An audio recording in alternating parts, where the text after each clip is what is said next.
Most teachers think that they really need to care deeply for their students and their job, but there is actually a point where teachers might care too much, and that thought could actually be hurting you if you do. Sound weird? Well, I want to tackle this thought right now with you today on the podcast, so stay tuned and let's talk about teachers caring maybe just a little too much.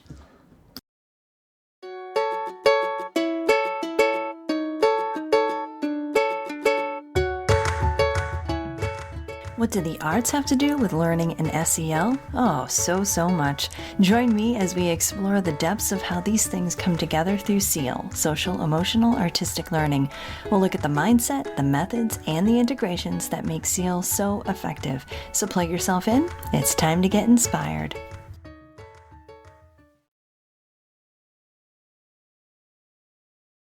Hello everybody, Elizabeth Peterson here from the Inspired Classrooms podcast. I'm so glad you tuned in with me today because we're going to talk about caring teachers and when that might be too much caring inside of a teacher.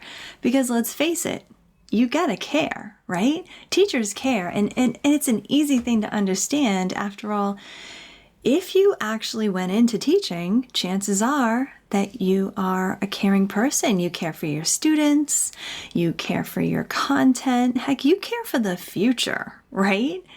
The problem though is that so many teachers are caring about things to the point where they're actually hurting themselves. Now I want you to think about this. Who said that in order to be a good teacher, you had to bend over backwards all the time and give of yourself all the time?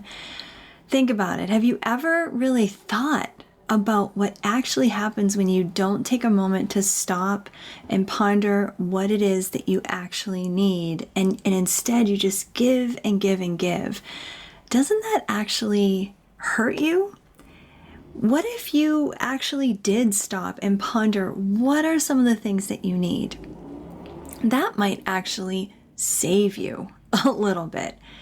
This is what I'm seeing all over the place. I'm seeing teachers really giving so much of themselves. I see that in my colleagues. I see it as I'm scrolling through Facebook comments, when I'm looking on my Instagram feed. And even as I watch some YouTube videos, I see so many of these teachers who are talking about how they gave and gave and gave to the point where they just couldn't give anymore. And so many teachers are now leaving for a variety of reasons. And, I even saw this in myself once as well, where I would come home and I would be thinking about that student, right? I would be pondering, how can I help this student? How can I help this student? Worrying about students who were going home, and I know that they were sad, and I felt like I just didn't do enough. I was doing all the right things. I know that now, looking back. I was contacting the right people to help these kids. I was fighting for them, to be able to get the services that they needed, but that care inside of me was, dare I say, too much, and it was actually affecting me in my personal life. Does that happen to you? Has that ever happened to you? I'm really curious. I would love to know. As always, I would love to have you DM me. And in fact, some of the teachers who have DM'd me or emailed me from past podcast episodes or put comments in YouTube videos, I hear some of these stories. I see some of these stories. There was one story that one teacher was telling me about. It was over a DM on Facebook.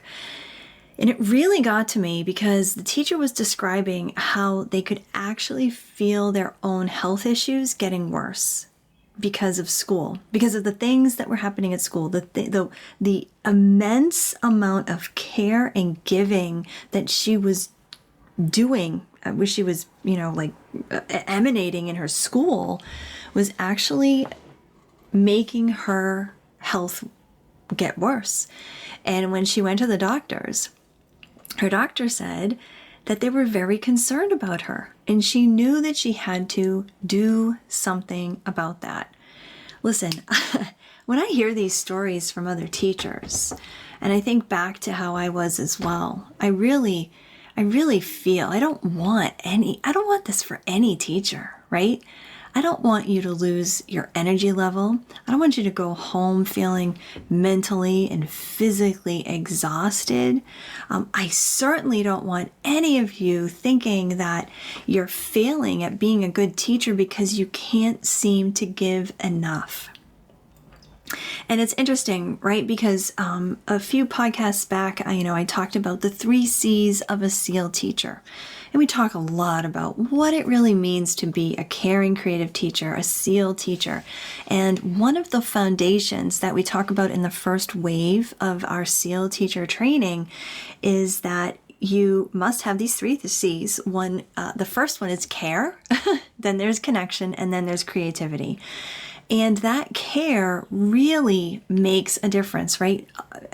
Making it so that your students see, know, and understand that you do indeed care. The thing is that if you put your care out there in ways that's starting to affect your health, whether that's your physical health, your mental health, your emotional health, then you are not being the most effective teacher that you can be. Because here's the thing, for so many of you, if you keep going on like this, just plugging away day after day after day, you could end up really hurting your health.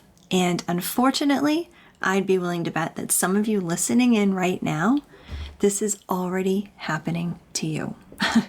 And I want to give you all the care that I can right now and kind of bring it to the forefront and help you to see that there's a way that you can help yourself and kind of dwindle down that care to a point where it's manageable and you still have that caring heart that you do, but you're also able to protect your own. Now, there is a way that you can actually start helping yourself, and that's what I want to continue talking about a little bit more today. There are actually 3 steps to do this, and these are 3 steps that I've done for myself, and I've also been helping teachers here and there with this as well. And here are the 3 steps. The first one is to focus your attention on yourself. Now, this is a part of self-awareness, right? It is so helpful when you pause and you take a moment to really look inside and discover your own self and what it is that you actually need. And I believe that the most effective way to do this is through some creativity and the arts. When you can couple self-awareness through something creative, you can really dig into what it is that you really need.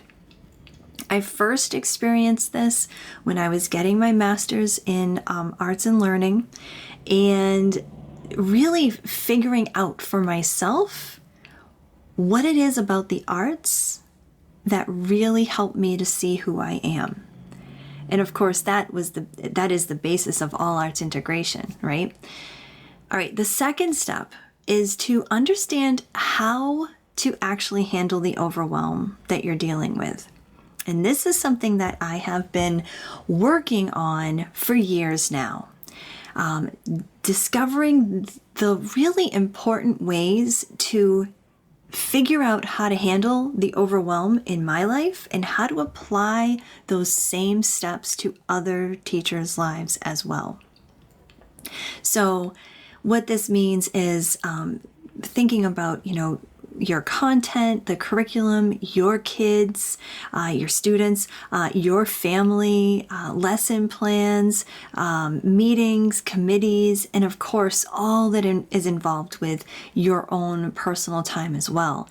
And when you can have a system, and I have this great system of figuring out how to actually look at everything that is overwhelming to you and figuring out how to sort it out in a way that is practical and meaningful and useful for you.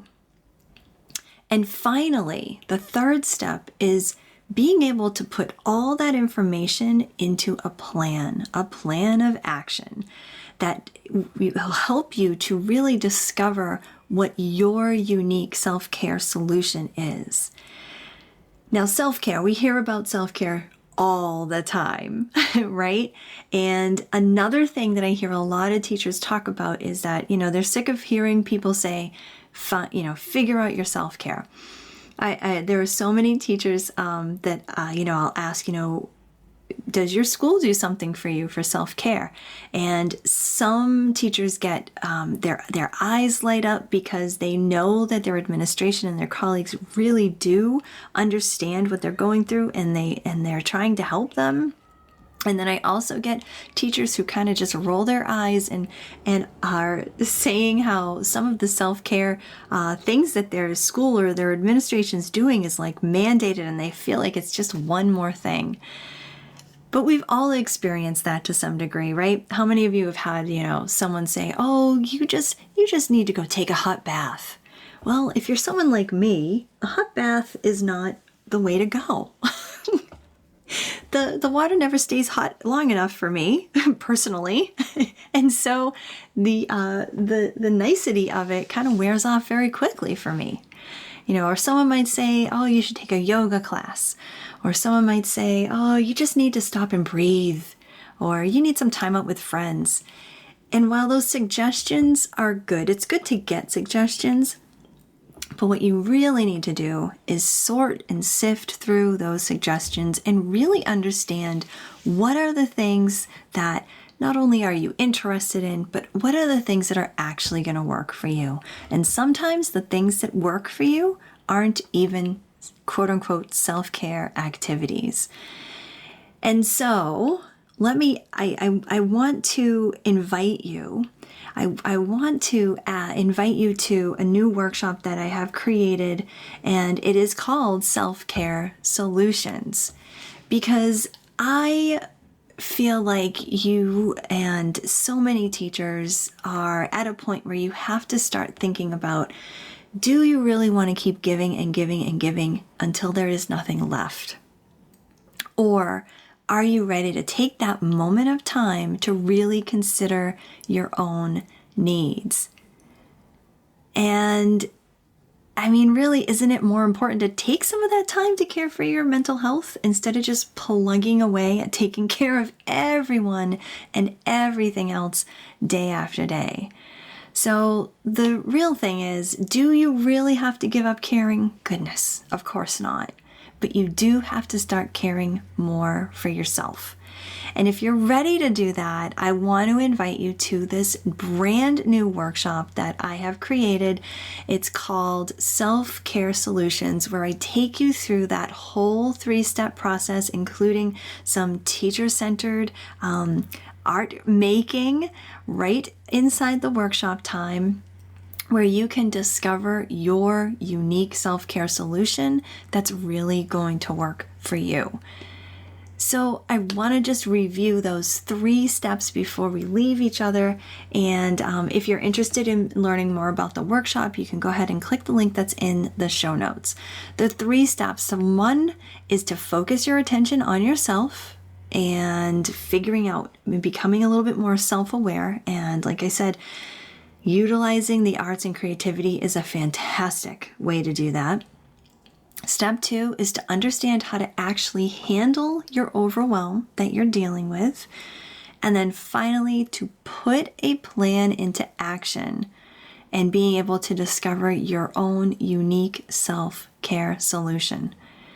All right, this one is for you guys. I really want to extend my my heart and my own care to you.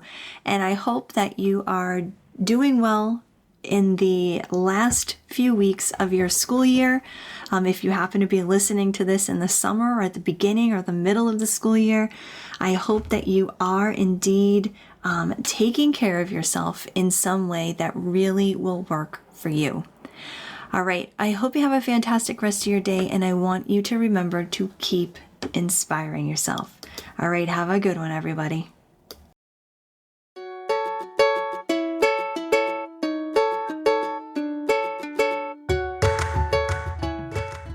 Thanks so much for listening. Please be sure to subscribe as we continue talking about arts, learning, and SEL through SEAL, Social, Emotional, Artistic Learning.